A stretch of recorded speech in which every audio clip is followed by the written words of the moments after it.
Hey, Ken here, Old Man Rider, doing a quick before and after video on looking at chain stretch, cassette wear, what it looks like when you've waited a bit too long to change those two parts.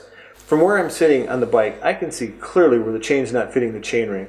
It's in this area right here. I can see light right there. And when I pull on the chain, there's just too much movement.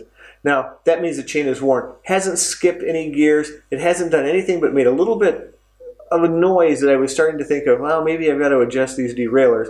But it turns out it was the chain rolling over the cassette in a funny way, making noise. Evidence that I've got to change the chain.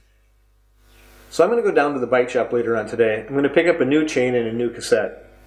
Then that same friend that quickly pointed out what's wrong is going to show me how to put the new chain on the bike, put the cassette on the bike, and get back to running really sweet. So hold that thought. Let's look at the after. The bike's back home, and it's now time to see the difference a new chain makes. Take a look at this spot that I was pointing out before. There is no light shining through. The teeth and the chain are just matching up perfectly, which is exactly what we want. The chain's not stretched out or pulled or worn, so it fits around the radius perfectly, just like it's supposed to.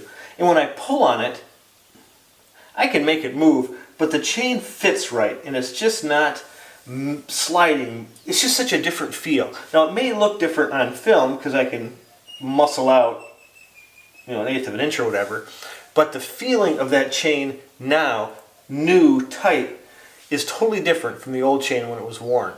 Also, if I were to take a ruler, this is a plain old ruler, and measure 10 chain sections, each one is an inch long. Now the chain is exactly 10 inches when I measure 10 chain links. Before, it was measuring 1/8 of an inch too big. Absolute evidence that the chain was worn to the point that the chain had to be replaced and I had damaged the back cassette. This is Ken from Old Man Rider. That's the before, that's the after, that's the new chain. It's time for me to get off the floor and get into work. I'm going to do a ride this afternoon and try out this new gear. I hope you have a great weekend. I'll see you later. Oh, hey, don't forget to subscribe. Don't forget to look at the videos. Later.